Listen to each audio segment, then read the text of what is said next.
Hey everybody, welcome back to the channel. So today I wanted to do something a little different in the community and asking really you guys, and this is why I've been talking about the Discord so much, and how you guys feel about competitive Apex Legends. This is not a rant video. We're going to be going through a whole list of questions. I'll have everything timestamped in the description down below. It is going to be a long video, but I think that at the end of the day, you guys will be able to hear a lot of how you guys are feeling about comp, the pro scene, tier 1, tier 3, why do you guys play tournaments? Why don't you play tournaments? Do you enjoy watching the game? Do you not enjoy watching the game? All of those questions. And even then, we'll try to put a form in the description down below just to hear feedback, because what I'm going to do real quick is I'm going to pass it off to Mari just to give a quick introduction of who he is and also kind of why we're doing this. So Mari, going to kick it off and, I don't know, tell us a little about yourself. Who are you, Mari? What do you do here? Who am I? I am a man that was working in construction and real estate and hated it. And about 8 years ago, decided I wanted to get into video games, and I started teaching myself stuff, and eventually worked my way up into the esports scene professionally. And I now work at Battlefy, and I'm one of the leads that actually works on ALGS.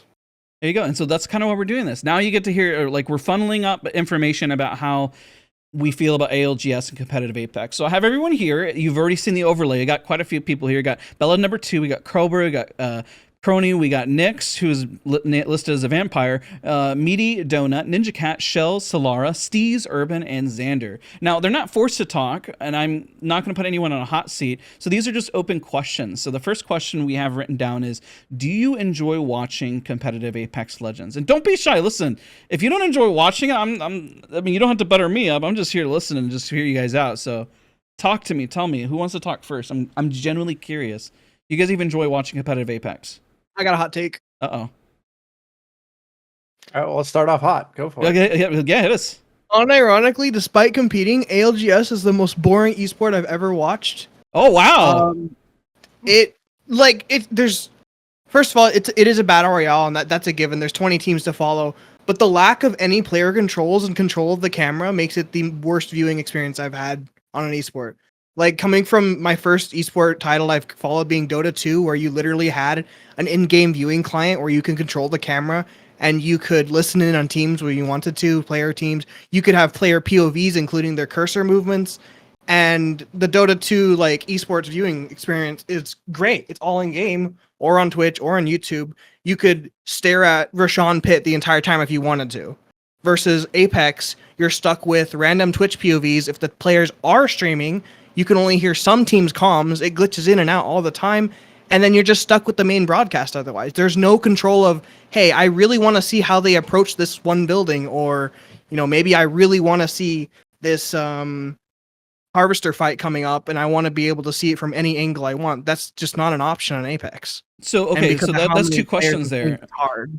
Because I have two questions for you. I don't mean to cut you off because before we get like too far into it. Is it so then would you blame more or less the watching experience, or would you blame more or less the game itself, or would you blame like the casters and the production behind it? I'd say production.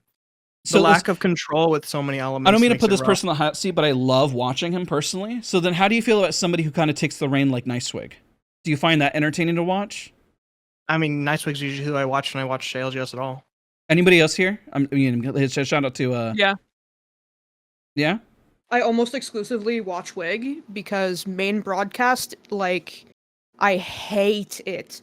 Observers, it feels like they don't know what they're looking at.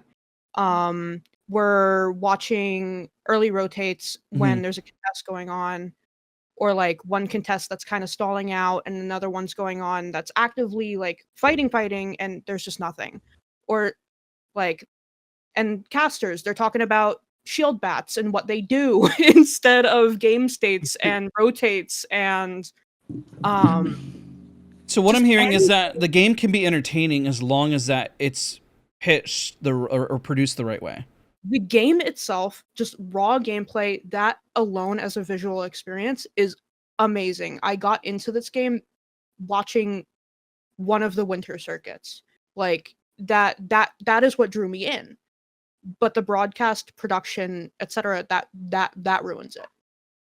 I'm going to actually add a side question to this, just out of curiosity, and I would like other people to chime in too that maybe don't necessarily have the same opinion, but it's fine if everyone does. But Do you think that the viewing experience, knowing that there's usually tens of thousands or like hundreds of thousands of people viewing it, do you think the viewing experience should be tailored to maybe kind of the like above average player that really knows everything, or should it be tailored to potentially anybody, people who may have never seen or heard of Apex before that wouldn't know what a shield battery even is? Or is there a balance to be found there? There's a balance for sure. It I look at games like League, and you look at those casts, and there's more of an emphasis on knowledge is already there. Like you watch LCK, and well, LCK is probably not the best. LEC, sure, we'll go with that. And there's already an emphasis on like the casters are commentating from an angle of the viewer knows kind of what's going on. There is some grasp. When I look at Apex, it feels like the casters are commentating from an angle of no grasp. Very the newest of the new. And for people like myself with competitive experience and thousands of hours in the game, it gets very tiring very quickly. That spawns a question that I have. Real quick, sorry, Shells. Let's say, for example, a smaller tournament is being run. Are you deterred from wanting to compete or watch that tournament because you're worried about the production behind it? Anybody From can chime in. watching, yes, because I'm not confident in the casting being good, and if I am watching, it's going to be player individual POVs. Mm-hmm. That's interesting. I figured I asked that question. Shells, go ahead. Sorry, I didn't mean to cut you off. I was gonna say, so I watch ALGS pretty much in the background while I work. I watch it, pretty frequently and the entire thing. Other than I would say there are some casters that, not that I don't wouldn't get along with them or their personality, but there's definitely casters that cast at like a lower level versus a higher level, and I find myself skipping. I'll just skip games of the casters that I don't think actually bring like their opinion to what the game is, like what's happening in the game. Rather they talk like, about themselves or something like that. I will skip like entire games because of the caster's knowledge and the way the caster is talking during the game. That's interesting. So I'm hearing a lot of it comes down to how the game is being presented by the production crew. Let's say that a bunch of people are participating in a tournament, because this kind of I'm kind of spinning off. I'm going to even kind of not even discuss meta, because it seems like, I mean, we'll get into that. Maybe I will ask it, but let's pause. Let's revert back to what I was going to say before I forget. Let's say there's a smaller tournament and there is no caster. Will you watch a specific player's just straight POV in that tournament, or do you tune out if they perform bad or good? How do you feel about that? Because sometimes you could be watching somebody who has their POV and they get knocked out early, and then do you still find interest in watching all the way through, or does that like deter you from like even wanting to watch the rest of the tournament? Probably switch to another one. It deters a little bit because it's just clunky. So even like ALGS, but just to stay on point with smaller tournaments that aren't being widely broadcasted, if I'm watching player POVs, I normally will have like 4, 5, 6 tabs open of different teams, and bounce around based on what's happening. The narrative is kind of, I don't mean to put Nicewigg on the spot, but that kind of solves the problem with like having a Nicewigg, right? Where he's like almost solving that for you instead of you having the 10 tabs. Yeah. He does it for you essentially, and then he pieces the narrative with his experience in game. Look at me, yes. I'm popping up my main Nicewigg. Shout out to Nicewigg. I love that dude so much. Nicewigg is a good dude for sure. Yes, and that's why like, even ALGS, like, I mean, everyone else said it too. I mean, I'm the same. Like, if I'm watching ALGS, I'm watching Wig's stream because he has all the tabs open. He has competitive experience, so he knows where to jump around and like do all that. And he takes that like out of my hands. Like, could I like jump around on the individual like streams too? Yeah, but like, I mean, to be blunt, I'm watching. I don't really want to do it. I like if I'm watching, I want to like lean back and just absorb and just watch.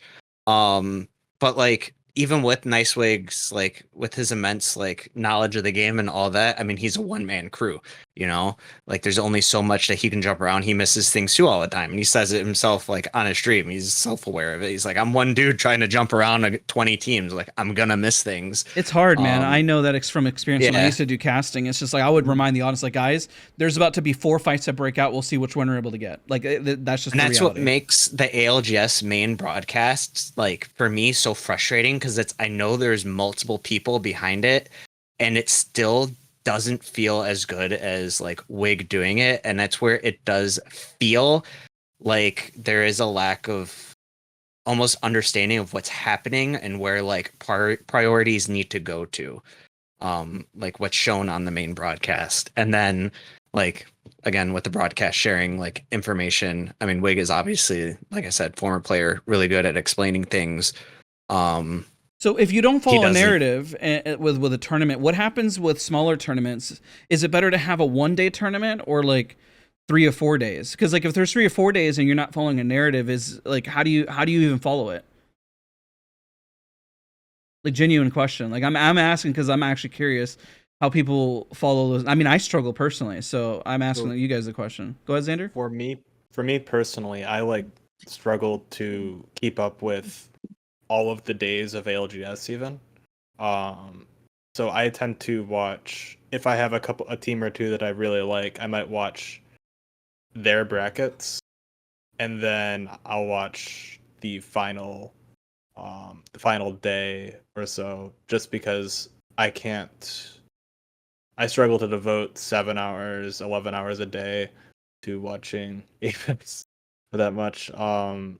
So for smaller tournaments, I feel like a 1 or 2 day thing is a lot easier for viewers to digest. That makes sense. I'm gonna ask unless somebody has more input before I go to the next question. Go ahead, anybody. The floor is yours. I was gonna say I'm kind of in a different boat because I do dedicate 7+ hours a day to watching Apex. So for me, like a smaller multi-day tournament, unless I'm following a specific narrative, I'm significantly less invested in that. Whereas, like Xander said, if it's a larger tournament and I've got teams that I'm invested in, I'll watch multiple different blocks where my teams are playing. And it's a lot less likely to happen when I'm actively watching teams that I'm not invested in or that I don't care about their placement. And without it being an immersive experience, like everyone has said, we're not really getting the full player POV or the full player comms. And so we're just getting this third person kind of sporadic view, which makes it harder to follow the narratives that we are invested in. And a lot of people put money into the teams that they invest or that they're fans of. So it's kind of a waste not being able to see their perspective and actually learn from their physical gameplay. That makes sense. So I have the I don't want anybody to feel left out, because I think as we get into the more detailed questions, you may not want to answer them or may not be able to answer them. So I'm going to ask Meaty, Ninja, and Steez.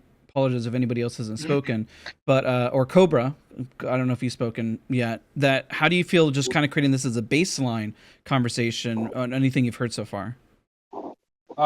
Honestly, I really agree with Solera's perspective, and I definitely watch a lot of Apex with Shells, and I think the commentators are one of the big things that definitely turn me off of it a little bit.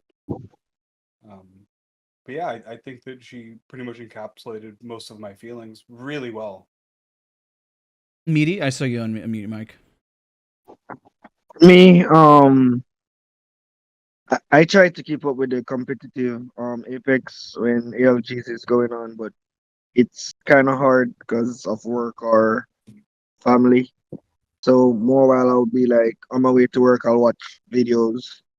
I'll set the time aside. Or what everyone is saying about their favorite teams, hearing their voice comes and how they approach a situation or rotate.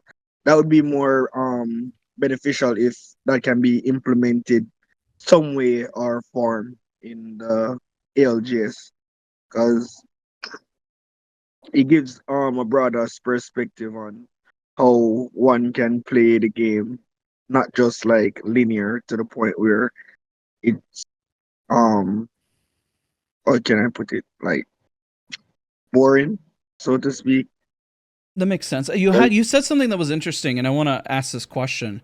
For smaller tournaments, let's say they're hosted by creators, they're hosted by smaller companies, or even like ALGS. So even if the tournament outcome is already clear, you mentioned that you'll watch it or you'll tune back. If it's posted as a VOD on YouTube, will you watch it or will you not watch that tournament? I personally would watch it, even though the outcome is already set in stone. Just the mere fact of seeing how everything plays out is beneficial in some way. Even your videos that I might not get a chance to watch it on Saturday streams if it's because of work. I'll watch it during my time traveling back and forth to work or in Oh, my okay. spare time. Yeah, Cool. That's good to know. Awesome, man. Appreciate you. Ninjacat, no I saw you problem. unmute. I would definitely prefer like tournaments to be over multiple days, just because I don't have that much time to like watch stuff. What is too long of a tournament, if you don't mind me asking, while you have like a moment? Probably more than 2 or 3 hours long, because I would lose interest and then go do something else, and then probably find a different thing on YouTube, like when I come back to YouTube. So like 6 matches, because that's usually about like 2.5 hours to 3 hours, give or take, is like a healthy number, you would say. Yeah, something like how long the there was whatever the I don't know, there was one where the teams were like rotated and the maps were rotated every 2 maps.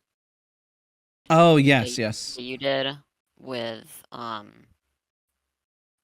think it was where one of your teammates had like internet issues. yes, yes. That was the most recent quads tournament. Yeah, I liked that one. It was a good length. So and also switching up the maps and kind of changing things up encourages to watch rather than just seeing the same map. Yeah, definitely. I didn't mean to cut you off, by the way. You can keep going. I just noticed while you took a moment, I had a question, so I'm sorry if I cut you off. In terms of ALGS, I would definitely like if there was like one stream for it where it mainly did like educational commentary, and then one for like just people who just want random stuff on it. I think that'd be good.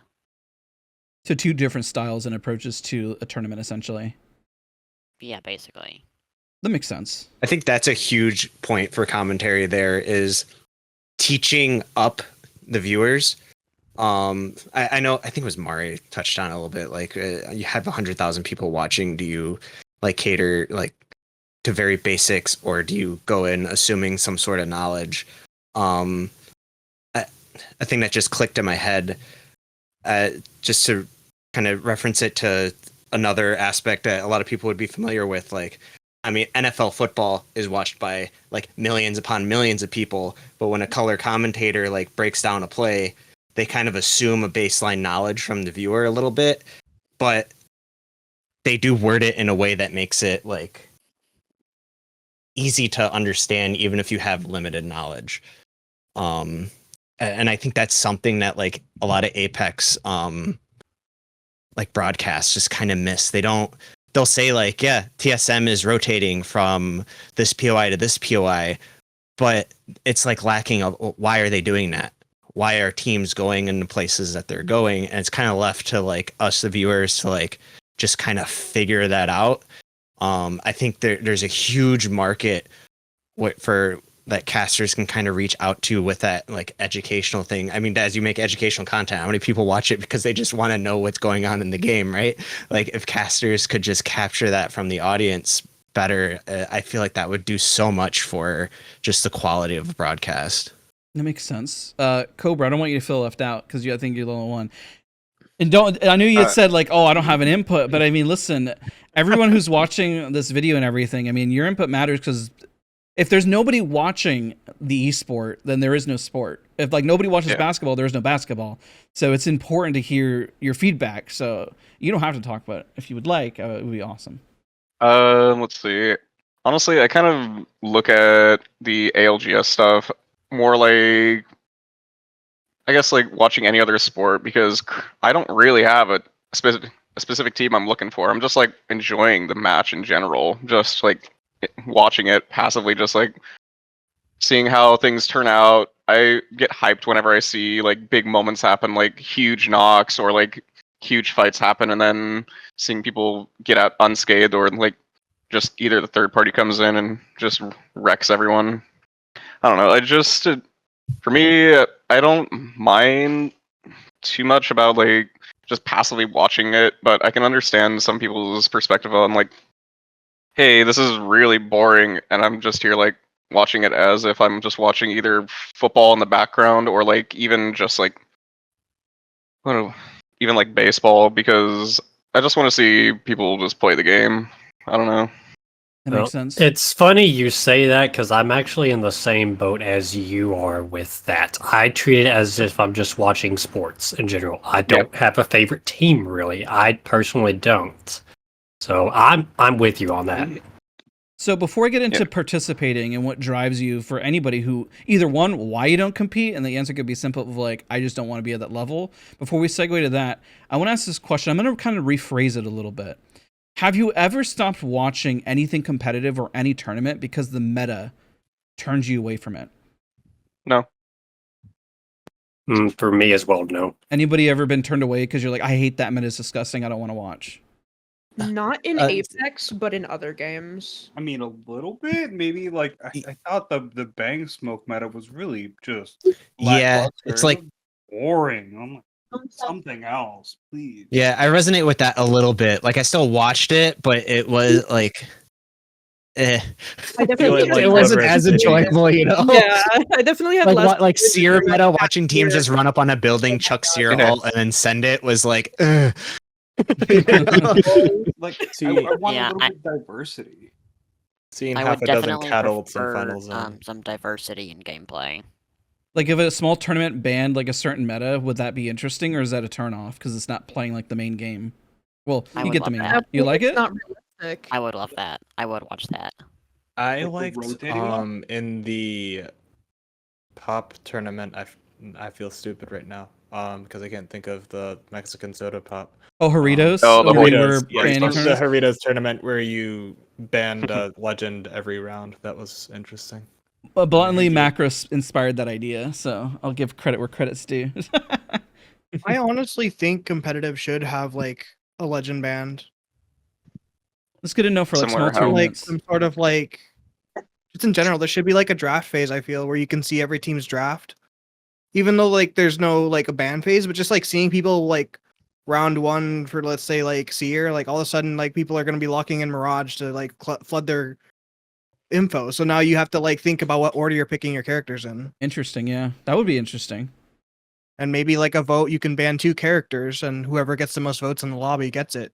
But the problem with that is, I feel like pros would like GA everything out, and it wouldn't. That mechanic wouldn't matter. But something along those lines would be really nice and shake things up, or like a random character ban every match or something, just to prevent cookie cutter. Because cookie cutter is not fun to watch. Coming from watching LCS, seeing Lucian, Nami, and Zeri Lulu every game is not fun. Cassante. I mean, if you get more tournaments and keep saying the same stuff, I mean, it makes sense to want to switch it up. In a response to that, it's one with a ban system in particular. Where is the realism now? Because historically, all legends have been available, and that's been the precedent for years. Years of competitive play and years of competitive experience, and even non-competitive in ranked, bans don't happen. In things like League, there is a ban system that is par for the course. There is a precedent.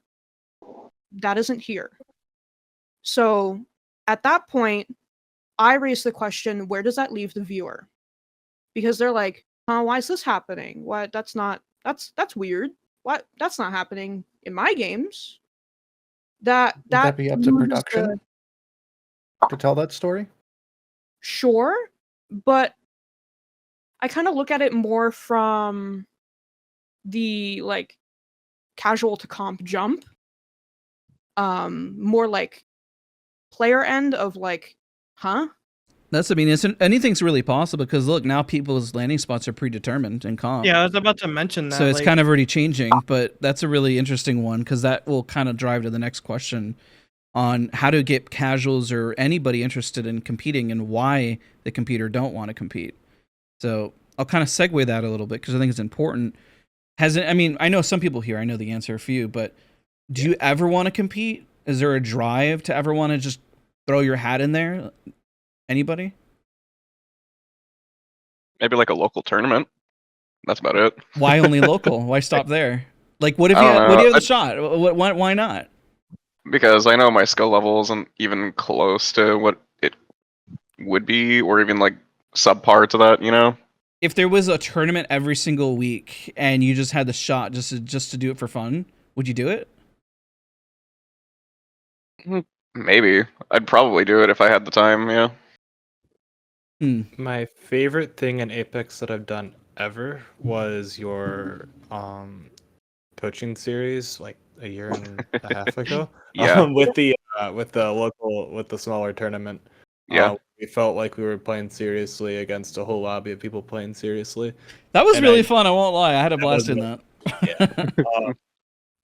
And that's the peak of fun that I've had in this game. So I would love and enjoy going and doing local or smaller tournaments, but I don't think my lifestyle would support actually going into comp. So is it a time thing or like a different lifestyle thing? Like, do you just simply feel like you don't have time to commit to sitting still long enough to play, or is there like a different factor? I really like my job. That's fair. Listen, that's fair. My job. But yeah, it's a real answer. Yeah. Does that prevent you from playing for fun though, like competing for fun? Like even if you joined ALGS, nothing would stop me from competing for fun. I play this game 3 hours a day minimum. If you had a checklist of one of them, and this I'll kind of drive this to the next question, which would you prefer? The pay to enter the tournament, free but a small price pool? Would you only want large price pools? Like, is that the only incentive, or is it even if it was free and just for experience? Which would be interest to you? If this was I'm not doing this for a real job, I wouldn't need any prize pool personally because I would enjoy the competition more than anything. I would be fine with a fee to enter as well. Like that's all. Like as long as there's a consistent, like I can keep playing and have a consistent team and practice and get better, I would be fine with all of that, I think. So if a bunch of them exist, because I know they kind of exist now, what stops you from going there? Is it because you're worried about the quality of the matches, the people who run it? Is it the rules? Like what do you say is like, that's a turnoff and not do that? Because I know there's a bunch of them out there. Let's be honest. I'm sure maybe some people watching this are like tournament organizers and stuff like that. What would be the biggest turnoff from it? Is it because the lobbies are intimidating? I'm throwing a lot of questions because I'm sure everyone's, because now it's kind of like open floor where it's like we're asking some more detail oriented one rather than the more watching experience. So I kind of pass it to you with a million things that I just threw at you. And I apologize to people watching this YouTube video and people are like, Daz, we hate you now. But hey, at the same time, I want to get to the meat and potatoes too. So the full answer for me personally to that is, and the honest one is that I don't think about it if it's not brought up to me. So if someone came to me and asked me to play with them, I'd be fully on board, but it's not something that's always at the forefront of my mind. So if there were if communities that was part of advertised it or said, hey, this is a thing, then I'd be personally would be more in the front of my mind. But I can't, if it's not directly in front of my face, I can't think about it. What would be the best incentive on like Twitter or Twitch or YouTube? Where would you find the best incentive to say, oh, that's interesting? Or would there be a platform you see that and you're like, oh, that tournament's gonna suck, I don't want to be a part of that? Essentially. Because let's be honest, not all tournaments are made equal. You know what I mean? Like Right, they just yeah. aren't. So I just know I'm trying to get the answer because I know that's probably what people in the comment section are also thinking. Where it's like I'm sure you've come across a tournament you saw like the quality of that one is probably going to be trash, or the lobbies are going to suck, waste of time. Like is it, or what if that's the incentive? All those people suck. I think I can win, and then the prize pool's there. I think I don't want to take up all of people's talking time either. No, I think you're killing it too. I mean, of course, everyone's gonna have their time. Don't worry. I'm just. I think you're hitting on some good stuff. That's why. Okay. So for that, I mean, usually I can tell how organized something is just from like reading or listening to how they talk about it. And if it feels like it's super lackadaisical or like things are gonna fall apart, I don't know exactly how I can explain how I can tell, but like you can kind of see like what their plan is for how it should be run for a lot of things. If that makes sense. That does make And if sense. it doesn't look like it's going to be run well, then I don't really know if I want to be part of it just to be waiting for hours for something between matches to start or something like that. Don't be shy. Others, I asked a lot of questions, so if anything I have asked so far, please don't be shy, because at this point, I call this the participating section. We're participating in tournaments. There's a lot of questions that are involved. We're participating. I have a lot on this section. Hit me. So for the pay to enter, I would prefer for to not have to pay. That's just me though. I would prefer the prize pool to be above 5K, just so that if you do win, you don't only get like $5. So for next, I think lower scale tournaments would be nice, and then maybe every spot getting at least a little bit of cash. Because I feel like a lot of people are gonna be turned away because they think that they're probably not good enough to get any money from it. But I feel like some of these should be for only like lower tier players. I have a question for you, because I think you hit on some good stuff there. Actually, What if I do too. what if the tournament was, let's say it was a higher price pool for like, I don't know, let's say if it was 1,000, but everyone walked away with money, but they required that everybody stream the tournament, and maybe you're not a streamer, would you be willing to stream? And it doesn't incentivize you because you're getting paid by just playing. Yes.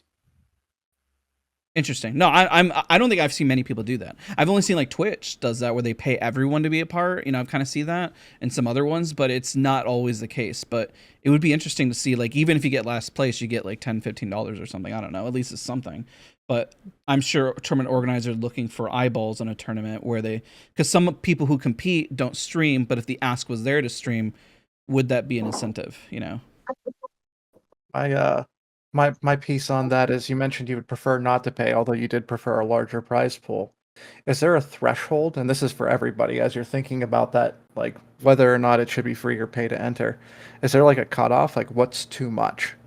What's reasonable? Like the prize pool gets too much cash in the prize pool. Well, or... just the entry fee is the piece I was entry thinking. fee is probably, I would say, about $500.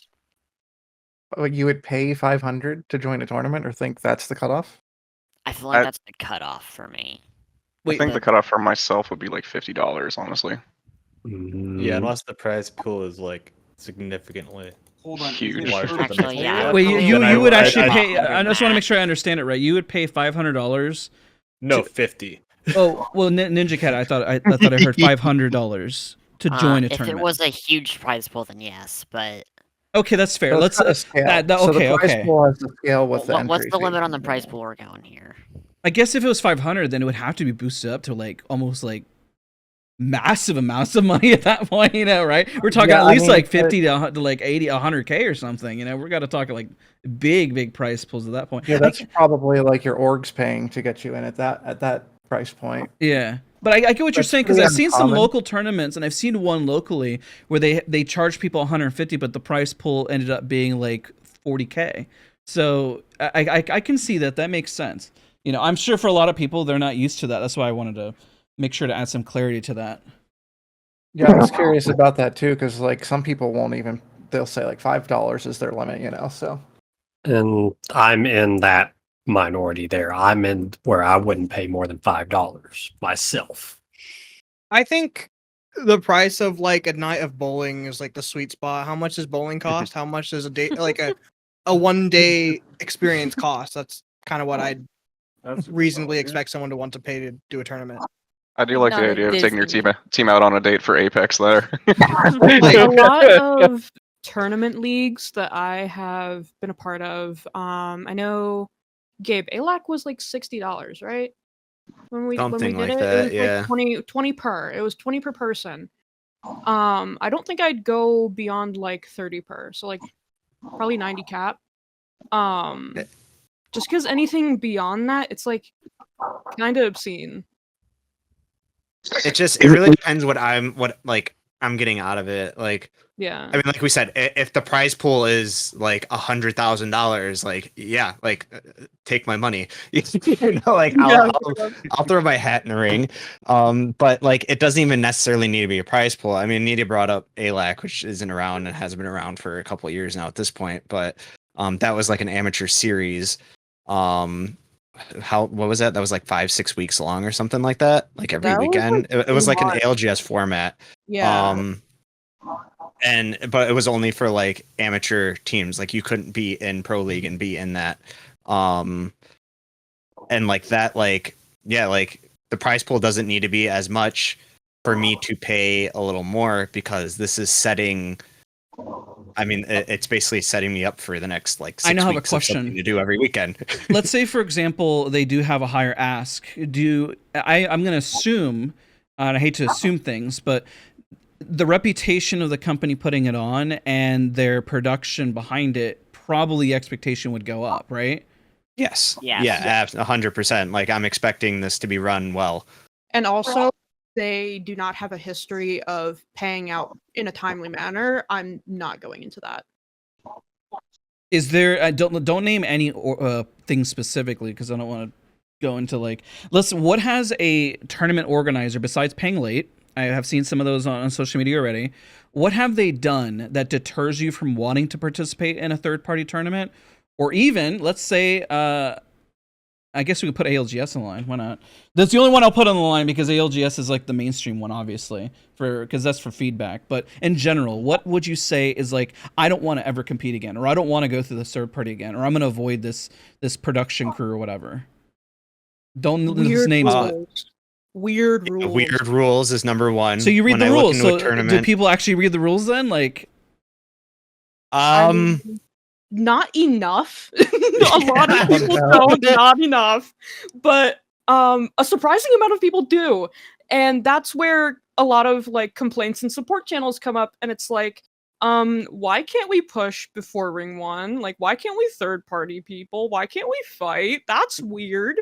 That's weird. That's not realistic. That's not prepping us for LGS. What? I've seen that a bunch in like scrims. A lot of like some scrim hosts do that, and I'm like, me and my team, we collectively agree, not happening again. I mean, we dropped out of a league recently because like the rules were just acidine, and it's like I'm just not putting myself through that again. It's just if not an happening. organizer is going to tell me how I have to land at my POI, I'm sorry, deuces, I'm out. Yeah. Like I feel like what also can work with that is the banning of legends doing that. It's not realistic. So I feel like those can go in coordination with each other. Yeah, if I'm not going to have it happen on a game day, I don't want it.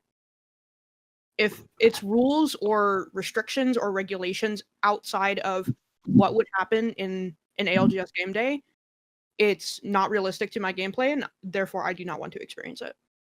if somebody is new trying to do a tournament, let's say they have the right rules or whatever, what would you say would be the worst thing that you would say is a red flag of why not to play? After rules, I would say it's game day like admin like stuff. So for example, like is the lobby constantly running late? Is there just obscene amounts of downtime between games. Yeah, like 30 If there's a DC or admin just not responsive to when like a teammate DCs before we even pick legends and just not restarting lobbies, or are they restarting too much for like somebody DC'd 5 minutes into the game and now we're restarting? Like what's going on? Lack of communication from admins. It really comes down to administration. For the most part, I haven't had too many tournaments like that. I'd say the biggest one that kind of happens frequently is the obscene amounts of downtime. We don't want to name names, but like there are some like tournament like organizers where they are like 2 minutes between games and they are already rolling the next game. Like, I love you, thank you, like get these games rolling. Yeah, I want to kiss them. You guys got lives, you got other stuff to do. Like this, otherwise you're wasting your time. We're here for 6 games. I'm not trying to sit here for 5 hours for 6 games. Like, to add to that too, though, watching a number of scrims and tournaments and things like that, a lot of players, once they die, they'll disconnect and go play pubs or hop in the firing range.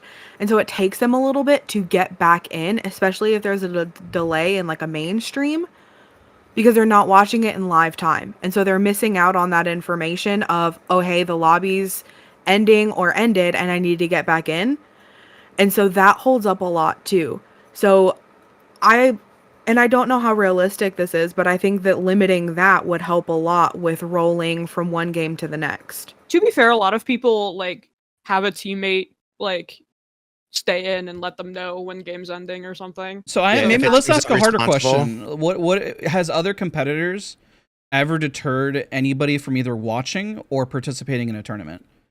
Like maybe the quality of the lobby. Yeah, I'll just be blunt. Like maybe the people on there they either suck, they're mean, I don't know. Has that ever deterred anybody? You see the list of people, you're like, I don't want to be a part of that. Player conduct 100% witnessed always that. gatekept me for wanting to compete up until very recently. The people suck. I've never competed, but that would be a big turning point for me. If the entire if like they didn't do like a screening on like people's attitudes, that would just be a big no, because I don't want to be in an entire lobby of people that are just screaming. That makes sense. Anybody else? I've asked a lot, so before I go into post-tournament analysis, I want to hit on like participating. Anything that we had mentioned that drives you, like hit it hard, essentially, where like be brutal, essentially. So it's when someone like gets really nasty in the game, player conduct and whatnot. And I don't mean just like, bantering, saying like you suck at the game. I mean like when someone starts throwing out a couple slurs and telling you to do nasty things to yourself, and then you see them in the tournament the next time, or you see them around still, like why is this person still around? I don't want to compete in the same space as this guy who's like literally being racist and stuff. And you see that around. That's like extremely demoralizing, and like I don't want to be in that space. So I'll be like the flip side of that argument, because like I really don't care like what other like players I guess their personal conduct, like obviously admins like should like take care of the people that are being like obscenely, like if they're being racist and stuff like that. Me personally, like that's not going to stop me from competing. I really don't bother to concern myself with the ongoings of other teams. I am here to play my game with my team. Whatever other teams want to do, like that's whatever, man. Like that's you, bro. Like I'm here to play with my team and do what my team wants to do and do what we discuss and play my game. So like verbal stuff like that, like that's not going to deter me. What could deter me though is like if teams are just like uber griefing lobbies. Oh, I got an even bigger one that's probably gonna make everyone go like, ooh, cheaters. Has cheaters ever deterred anybody from a third-party tournament or any tournament? Yes. Ironically, no. I don't care if people are cheating. Like What? I care if people are cheating. It's not gonna stop me. Okay. I mean, well, that's Like, fair. I'm playing competing. Apex Okay. right now. Okay. I thought you meant from like in general, like you could cheat. No, Go on in there. No. I mean, like I'm not gonna let someone cheating prevent me from competing, because Fair.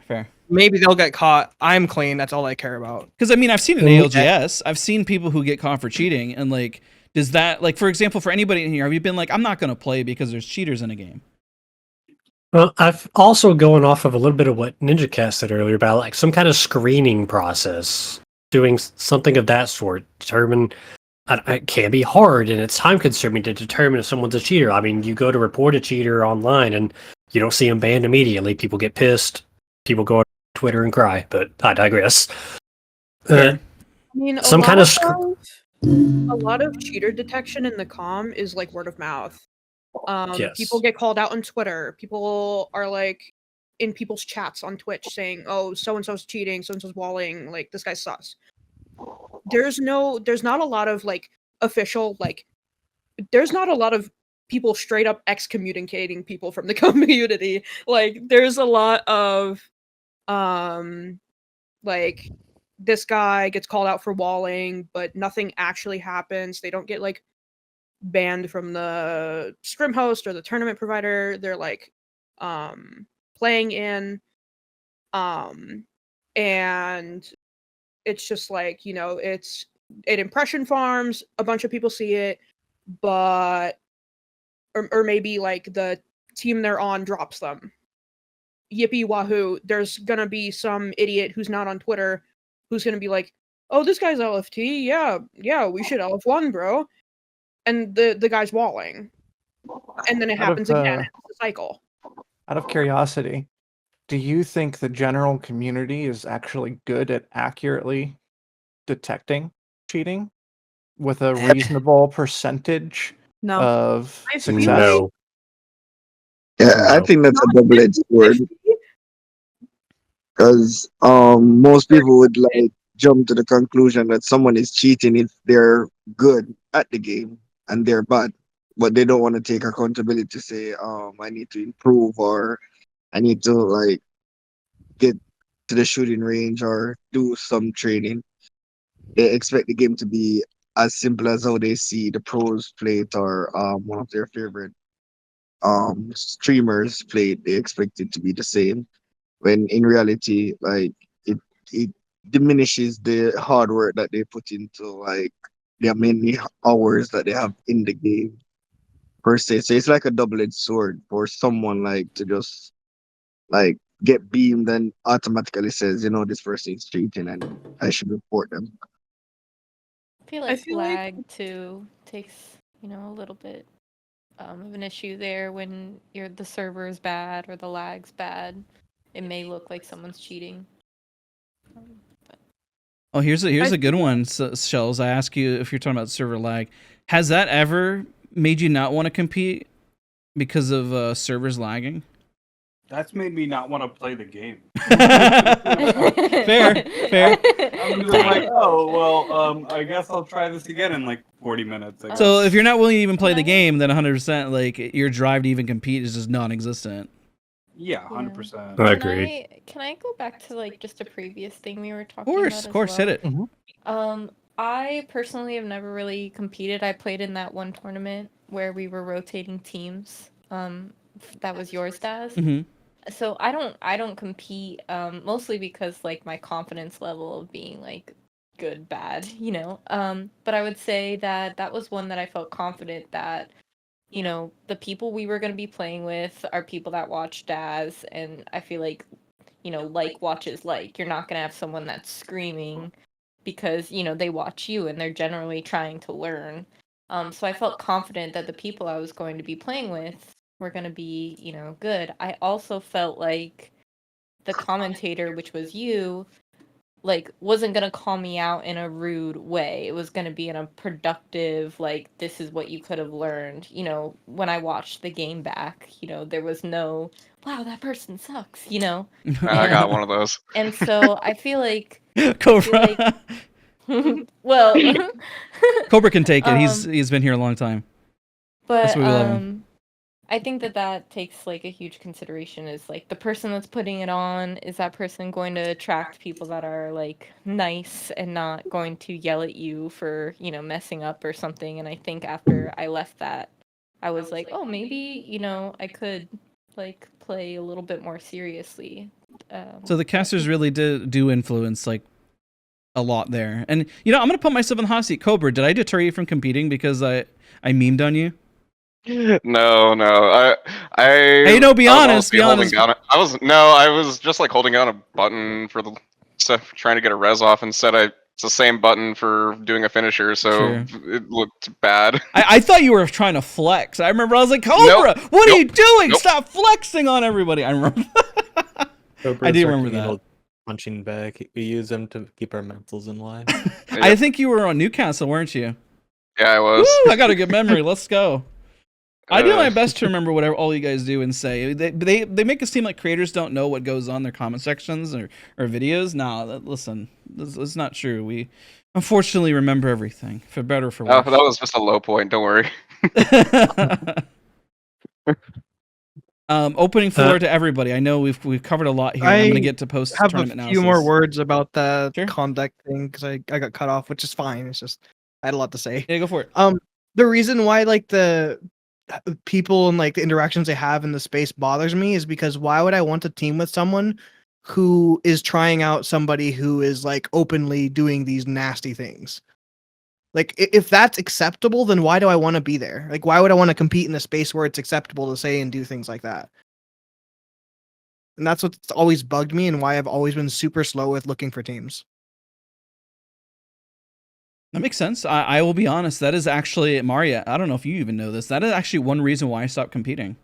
I actually had a teammate, and I will not list their name of who they are. And this was so long ago. This was like 4 years ago, 4.5. I probably know who it is. Yeah, I had a teammate, and we played very, very well. We almost got to finals, but the individual said some remarks that were totally unacceptable. I was live streaming, and we chastised him for it. We played out a little bit, but then I never played with him ever again. And to that point, be dealing with different personalities that are like that, I just say I don't want to compete. I don't want to compete if this is how most people are going to act, because looking for team is such a pain in the butt. I think anybody can relate to this. Anybody looking for just people to play with, finding good people that are nice and genuine is extremely difficult to deal with. And then even in a high competitive setting, it's not like I didn't want to compete. I did for a little while. I did try it. That was back whenever we all hopped in a Discord, and then everyone had to queue, and it goes 3, 2, 1. And then we all queued for scrims back in the day. Like I was there, a part of that group. That was so early on. And this is a note for even just my feedback, and like I can share that, at least attest to it, that finding people is a real pain in the butt, man. I actually probably would compete, but I hold myself to a standard where I don't want to compete. One, I actually don't think I can because of the stuff I do, because of well, everyone knows. I mean, obviously I've shoutcasted before. I run a gaming team, and of course I make content. I know stuff behind the scenes, so. Yeah, that gets tricky when you know that kind of stuff. So, like, if you happen to post, and you guys have seen on the channel, early access content, well, that's kind of unfair. Even if I was allowed, I feel a certain way if I know something's coming in the game, and yeah, so I just kind of laid up my hat for a long time, essentially. A little interesting tidbit about me. Most people don't know that. Yeah, my LFT adventures kind of hit a halt when I ran into the team that had the dedicated racism channel. Oh geez. Yeah. That's tough. All right, that's a big yikes. So as we segue to post-tournament analysis, I want to make sure everyone kind of got to say their piece there, if there's anything to add, because there was a lot of questions. I just don't want anybody feeling left out. There's something I would like Urban. to add in there as far as dang it, man. Just kidding, dude. So as far as like a tournament, so less of these other types of tournaments, less of these other ones that want to be ALGS, want to be competitive, they want to be their own thing, less of those. Yes, you can give the little man some attention, if that makes sense, like, metaphorically speaking, but instead to make more qualifiers, make more qualifying matches that'll lead to ALGS. So yes, that means more time that'll be in between the finals or the quarterfinals or something, but I feel like that could also work in coordination with the screening process that we had mentioned about earlier. You can see who the true, like, these are the best players in the world competing right now. They made their way. They worked through all these qualifiers. They made it to this point. They deserve whatever this prize pool is. Makes sense, no? I like that. I do too. I followed the last ALGS pretty closely, closer than I have with any other previous, and it was the same teams fighting for months, over and over and over again. And I was like, I mean, yeah, some of them, like, I'm not going to say that they're not good. They're definitely good. But I am seeing the same mix of teams over and over and over and over and over again. So not getting to see all of that lead up to, oh yeah, they beat this team and this team super good. They beat this team and this team super good. Like, seeing the journey of all of these teams, I feel like I missed out on a lot of diversity and a lot of the struggle that is Apex, which is why I love the game so much. So real quick, I want to point out we're about 55 minutes in, meaning I did hit record for a little bit, but I want to be respectful of people's times. One, I want to take a moment to thank all of you guys for just being here. There's a few more questions I'm going to ask, but we're going to kind of speed run them just a little bit. And I mean, for people watching this video too, let's just be honest. I also want to be respectful of your time because, you know, I mean, granted, I like posting them on videos, but hopefully you've enjoyed up to this point. And kind of like, because we're about to get to some of the last questions here, which we've already talked about, I guess, approach to the game when competing. We've talked about things that deter you from playing in general. It seems like if you're motivated, low placement isn't going to deter you. But I will ask a big question, because you kind of already mentioned it here, about like seeing the same teams. So does anyone here understand the difference considering tier 1 pros, tier 2, and tier 3 in a tournament? Is that distinction clear? And when you're signing up for a tournament, do you see that distinction between different teams? It's funny because this has been constant ongoing discourse on Twitter for like years. And I saw one of my friends tweeted the other day, and it's like, why do all of these people on their LFTs, they put tier 1 experiences, and I don't think they know what that means. Because it's like, I mean, for me personally, how I look at it, because everybody's got a different interpretation, apparently. But for me, it's like, tier 1 is Pro League LAN. Tier 2 is like, you know, finals, LCQ, and just like, generally like decent placement in CC. Like, top 20, top 30. And like tier 3 is the, you know, the semis, the quarters, and then there's the rest. And it feels like a lot of people in tier 3, they're like, oh yeah, I'm tier 2. And then in tier 2, they're like, oh yeah, I'm tier 1. Because like they think, but they're not. Since you're cooking on that, I'm going to ask, what do you think would help people more clearly define those things then?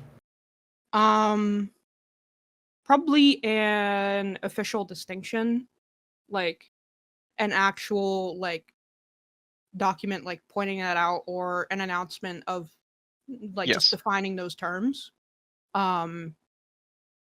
From ALGS, from Apex itself, whatever, etc. Doesn't matter, just an official vacuum, because there's constant misunderstanding and discourse about it, and people get really upset about it for some reason. Like their egos are very, very dependent on it.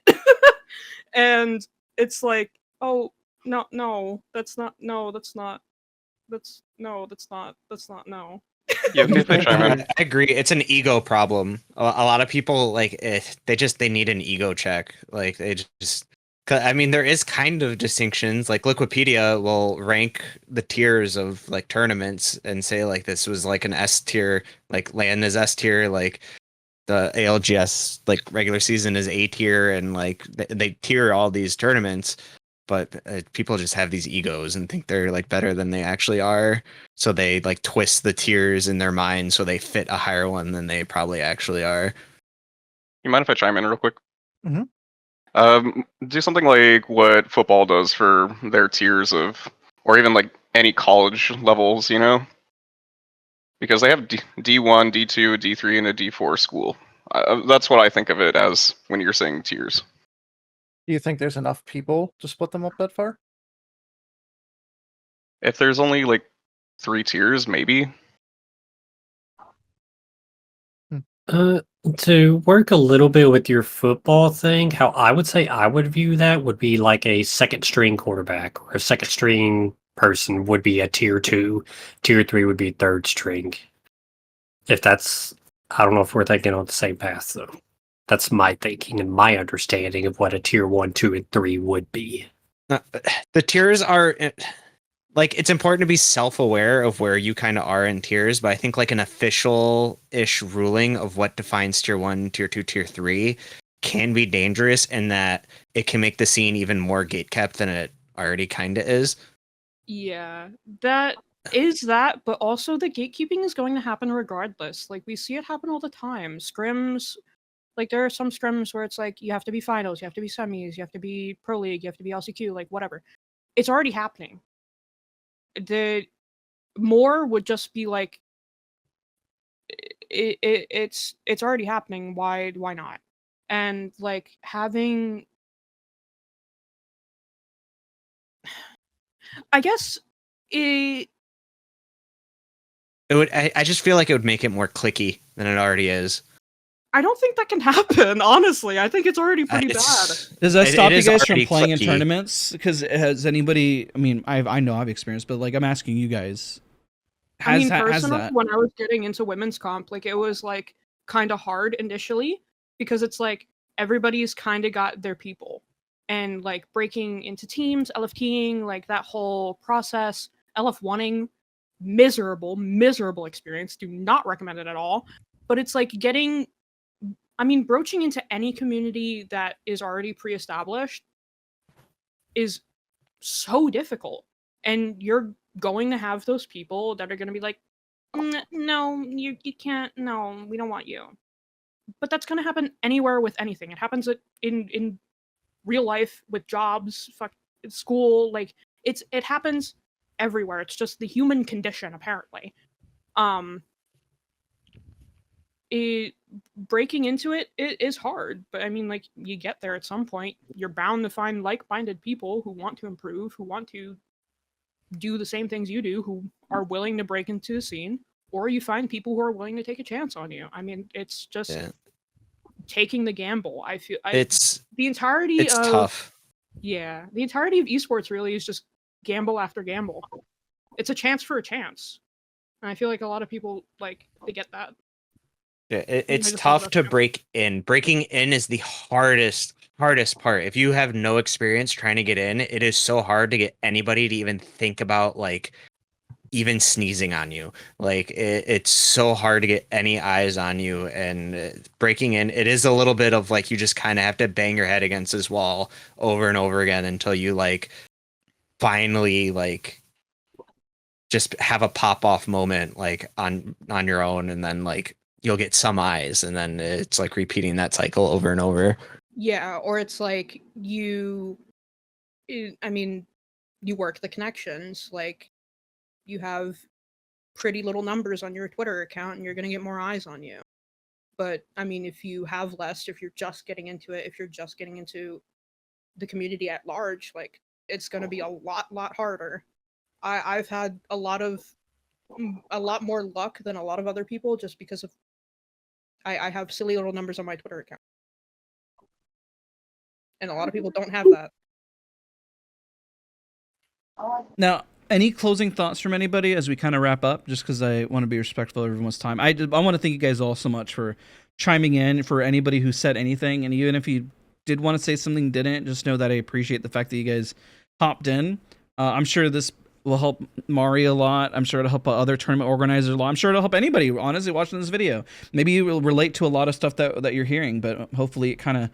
The goal was to push the scene forward and have a conversation about this kind of things. And if you enjoy this type of videos as well, listen, I told you guys I wanted to do more community stuff. I wanted to just hear from you guys. Because listen, I can make videos on this topic all day, but hearing directly from the community and kind of organizing it a bit, I think really goes a long way.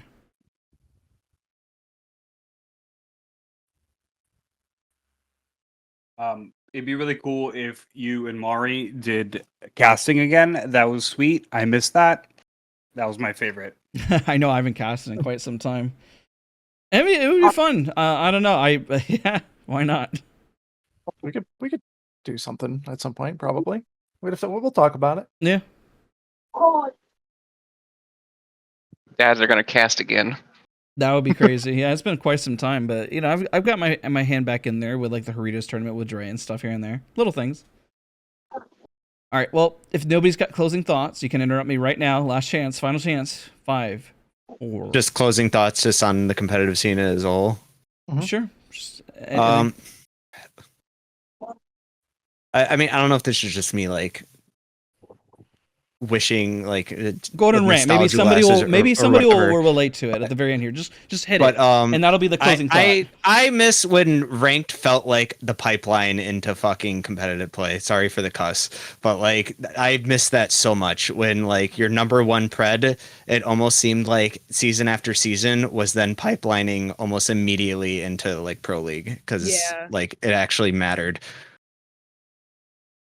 It's important. I mean, segueing into ranked and tournaments and everything. And it felt more like tangible. Like I would watch like Pro League and I'd see these names and then I'd get into ranked and I'd see these same names in my kill feed and like I'd see this guy like running down like lobbies and then like all of a sudden like next Pro League split like he's now on a team and is doing well. Like I mean his Watson jumped right in, like Chaotic jumped right in.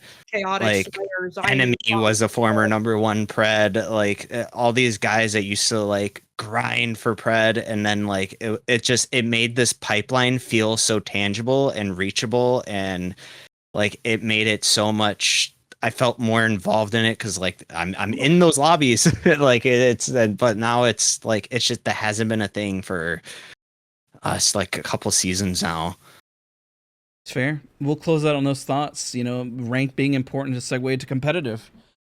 Hopefully you guys resonate with the video. If you enjoyed, very long. I'm not gonna lie, it's gonna be very, very long. I'll try to put it as a disclaimer and I'll timestamp everything best I can. If you enjoyed the video, don't forget to leave a like, comment, subscribe. Shout out to Bella, Cobra, Crohnie, Nicewigg, Meaty Donut, Ninjacat, Shell, Solara, Steez Urban, as well as Xander. Appreciate all of you guys, and we'll see you guys all in the next one.